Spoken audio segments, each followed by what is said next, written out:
As Wall Street entered the chipmaker's February 25th earnings report with already high expectations, Nvidia's stock increased slightly on Monday.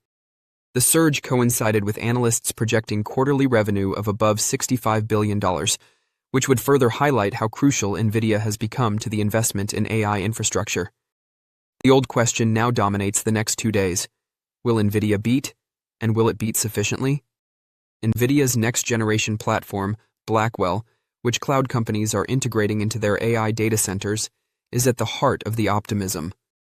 The average is about $65.56 billion, while Nvidia has stated that it anticipates roughly $65.0 billion in fiscal fourth quarter revenue, give or take 2%. In addition to the Wall Street average of $65.47 billion, $1.50 in EPS is anticipated, which represents a 71% increase over the previous year. Because Blackwell is being viewed more as the default engine for training and executing massive AI models in the cloud than as a single chip, such figures appear attainable.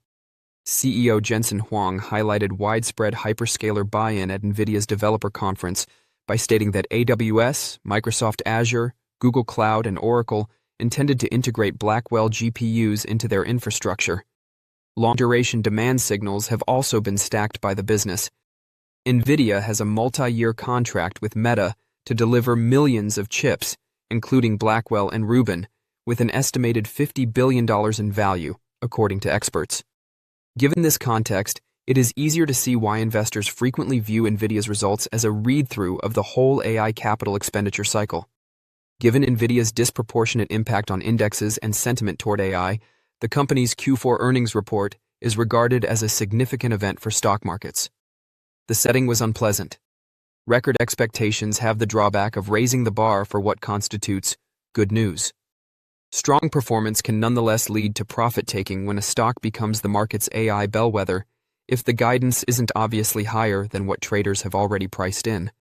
The reaction function is therefore just as important as the headline beat. Beyond financial performance, investors will be watching on two things: the rate at which Blackwell supply ramps up and whether or not customers' spending plans appear stable or begin to exhibit signs of budget weariness. Given that Nvidia is now seen as the infrastructure layer of the AI economy, any indication of pushouts, product transition difficulty, or slower order tempo can immediately depress sentiment. The pre-earnings move looks like cautious optimism. When the data are released, some investors might already be preparing for turmoil. Nvidia appears to be rendering a judgment on whether the AI rollout is continuing to accelerate or is simply remaining strong, with consensus centered around the mid-60 billions for quarterly revenue and EPS growth predicted to continue explosive. In anticipation of Nvidia's earnings announcement, which is set on Wednesday, February 25th, after market close, Morgan Stanley reaffirmed its overweight rating and $250 price target for the business. Analysis shows that the chipmaker is cheap at a P/E ratio of 46.97 and a PEG ratio of 0.78. Strong outcomes and a positive outlook for the entire year are what the company anticipates. Morgan Stanley reported that its contacts' confidence has been rising from extremely high levels. The analyst firm said demand for all forms of AI compute, including trailing edge, remains robust. Throughout the entire year, visibility seems to be good, and the Vera Rubin ramp is proceeding about as planned, but it might be steeper than first anticipated. According to Morgan Stanley, predictions have changed from Blackwell to Rubin in the second half more quickly than anticipated. Although gaming is now a single-digit percentage exposure, it still represents a moderate counterbalance. The company highlighted forthcoming catalysts, such as the GTC developer event in mid-March and CEO Jensen Huang's keynote address at Morgan Stanley's TMT conference next week. More information about the Vera Rubin ramp and potential related to standalone Vera will probably be available at the GTC event. Join our investor community. Hit subscribe and like to get your daily Nvidia stock insights and tutorials delivered. Nvidia has been the subject of numerous analyst reports and market tactics in other recent headlines. KeyBank set a price objective of $275 and reaffirmed its overweight rating on Nvidia. With first quarter forecast ranging from $74 billion to $75 billion, the company predicts Nvidia's fiscal fourth quarter revenue to reach $69 billion. With a $250 price target, D.A. Davidson also kept its buy recommendation for Nvidia, indicating that the business may continue on its track of growth of more than 50%. Alethea Capital raised its rating of Nvidia from hold to buy, pointing to improvements in rack shipments and the anticipated normalization of inventory issues by fiscal 2026. Meanwhile, Google is exploring ways to expand its AI chip market, aiming to challenge Nvidia's leadership by partnering with data centers. These events occur as Dan Ives, an analyst at Wedbush, highlights past market swings in which Nvidia was a key player and offers potential catalysts to reverse the tech sector's present slide. Analysts predict that Nvidia will report another quarter of strong growth and positive guidance this week, citing growing demand for AI infrastructure, an increase in shipments of next-generation processors, and ongoing momentum in data center expenditure. In a preview note, Stifel analyst Ruben Roy informed investors that his projections for the fiscal fourth quarter are in line with his assessment from 3 months prior, pointing out that the business is still balancing a well-known demand acceleration story with longer-term worries about the sustainability of investments in AI infrastructure. Nvidia is still in the early stages of what we anticipate to be a long-tail investment cycle for AI infrastructure, he continued, adding that Stifel is still optimistic. Higher hyperscaler capital expenditure outlooks for 2026 and discussions with management at CES, according to Roy, indicate that projections are probably going to rise after the 4Q report. John Vin of KeyBank, meanwhile, projects first quarter guidance of $74 billion to $75 billion and fourth quarter revenue of $69 billion, pointing to tailwinds from the increase in Blackwell B300 GB300 shipments, which have higher average selling prices. According to him, sales of H200s headed for China will increase revenue by $3 billion to $3.5 billion during the current quarter and by an additional $2 billion to $3 billion during the April quarter. Vin also anticipates a 24% sequential increase in data center revenue and a 27% increase in compute revenue, but he cautioned that gaming may be negatively impacted by GDDR memory shortages. In remarks, Peter Corey, chief market strategist at Pave Finance, stated that recent channel checks seem generally positive and that Nvidia's next earnings should show solid performance and a confident outlook. The demand data we're seeing doesn't suggest those constraints are materially dampening end demand at this stage, Corey said, adding that power bottlenecks and DRAM shortages are still possible roadblocks. A divergence that suggests the tape is trading more on risk appetite than fundamentals would be a cause to become more conservative if Nvidia reports strong earnings and the market keeps selling off, especially across KKR, BLK, OWL, and IGV. Nvidia shares have been stuck between $170 and $195 for months as investors consider concerns about AI investment returns and competition threats, according to David Morrison, senior market analyst. However, he admitted that the update on Wednesday might act as a trigger. He stated that the market will be concentrating on data center revenue, cloud spending, and margins, and that there is a chance for a breakout in the share price. According to him, the first headlines will focus on revenues and earnings per share and how well they meet projections. Furthermore, Nvidia's optimistic future guidance has frequently taken investors by surprise. The share price should be supported if this is positive news. Morrison said that while competition and margins will play a role, data center revenue, chip demand, and hyperscale cloud investment are all crucial components. He came to the conclusion, for the largest firm in the world by market capitalization, a lot is at stake. Nvidia's stock seemed to keep rising at one point. That is no longer a given. In any case, Nvidia's findings will have a significant impact on the market as a whole. Cantor Fitzgerald reaffirmed its $400 price objective and overweight rating on Nvidia. In 2 weeks, the company should provide a solid beat and raise outlook, according to the firm. With an average rating of strong buy and targets ranging from $140 to $352, Wall Street analysts generally share this optimism.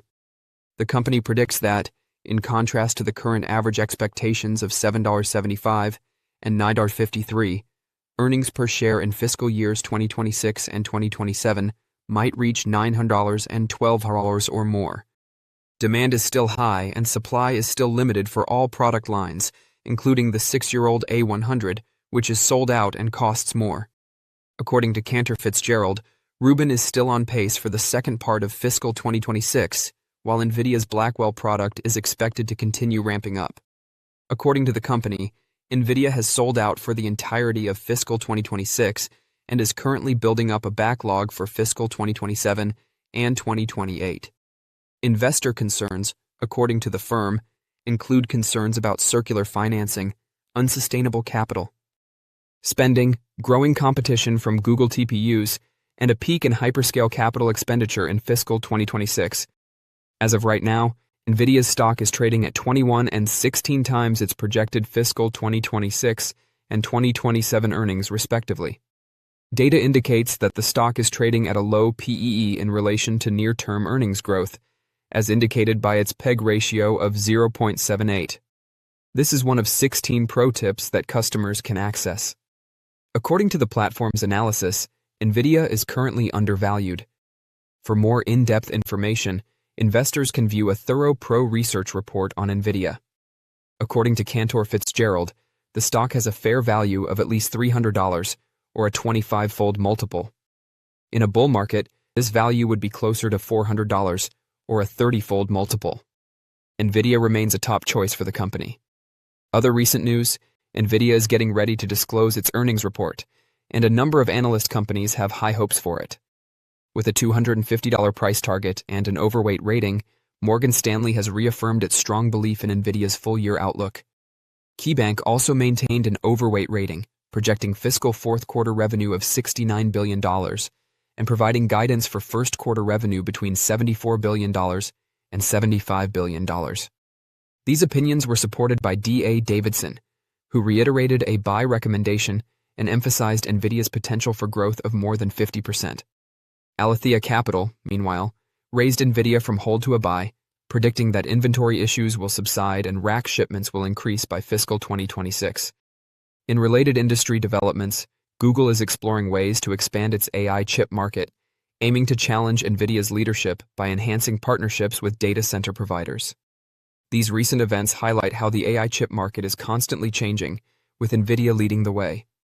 Don't forget to share your thoughts and experiences in the comments below. Your input helps create a more knowledgeable community where we can all learn and grow together in the world of investing.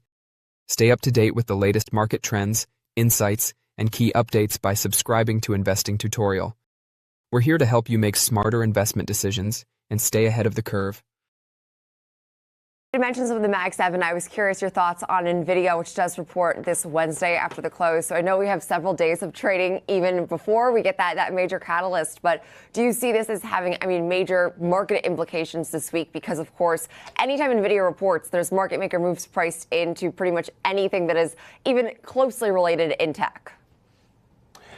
Yeah, you will see a little bit of a higher implied volatility across the board because of Nvidia's earnings. That's not a surprise here, Janie. Unfortunately, if you are kind of looking at the trade, the setup itself, Nvidia actually doesn't perform that well, at least over the last couple of quarters. It has not performed that well after earnings. And you can see in that chart, once again, a consolidation. We have not been able to really break out above that 190 level on an aggressive fashion. And I think, obviously, the expectations are going to be high for Nvidia. They have been able to beat and exceed the expectations, but is the market already really pricing that in? Do you have a buy the rumor, sell the news type of an event? I think that's the bigger risk that you have. Now, that being the case, from a fundamental standpoint, no one is expecting Nvidia to really kind of fall off a cliff when it comes to the fundamentals. So even if we do see a pullback, let's say $10 or so, will it have an impact on the S&P 500? It will, but I'm not sure if it's going to have a massive impact on the S&P 500. I think there's still some other factors within this market that could really drag us a little bit lower. Once again, the trade uncertainty that's taking place, private credit risk that's also in this market right now. You're looking at Blue Owl, some of these other names out there. That probably provides us a little bit more risk than Nvidia earnings. So in the past, over the last couple of quarters, you've been benefiting if you actually are a seller of premium within that name rather than a buyer of premium, because the market makers, once again, for the most part, have been able to price in the expected move pretty on point here if you're kind of looking at just the last 2 or 3 quarters. Okay, now as far as the latest from the tariff perspective, we got some news on Friday, and it felt like it was almost like a whipsaw of the news cycle, because first we got some positive developments from the Supreme Court actually coming to a decision to scale back a good chunk of the Trump administration tariffs. Then within hours, of course, we heard from the Trump administration themselves. Trump actually holding a press conference saying they are now implementing this 10% global tariff tariffs, and now looking at more like 15%. And so what do you make of this news and the back and forth we're seeing? Yeah, this is just about the uncertainty. The IEEPA tariff is coming off the table. Those are actually going to end when you're looking at the customs and border payments, if you will. Those actually end tomorrow on Tuesday. And so you are seeing a little bit of a rollback there. President Trump has reissued or issued new tariffs up to 15%. Now, these are going to be temporary. They can last for up to 150 days without congressional approval here. And what's actually going to be very interesting is these tariffs actually expire one day kind of before or one day after Congress actually leaves for their recess in the summer in July. So this will be actually a very interesting setup going into the latter half of this year. And you kind of maybe look at this, Janie, and say you're going to be kind of hard pressed for Congress to actually pass tariff legislation going into a midterm cycle. So that might be a little bit of a headwind. But the president does have some other avenues. He's tweeting or posting this morning that licensing could be in the cards as well. Maybe some other avenues when it comes to implementing tariffs. And this is really kind of causing, once again, a lot of the volatility within the market. The EU might be voting to actually suspend or kind of freeze the ratification of the trade deal between the EU and the US. That's kind of a big deal. You also have other countries that might be holding off as well. India could be another one. So we kind of see those type of maneuvers taking place for other countries. Do we see President Trump getting a little bit more aggressive with his rhetoric, which could lead to volatility? But if you kind of look at the tariffs that he's talking about right now, that 15%, once again, a little bit hard pressed that you're going to see that continue past this kind of temporary 150-day, tariff, let's say, window that they have without congressional approval. So near term, maybe some risk, but if you kind of look at the long term, we might be seeing the cap of how much these tariffs could actually be pressed on importers of products from overseas.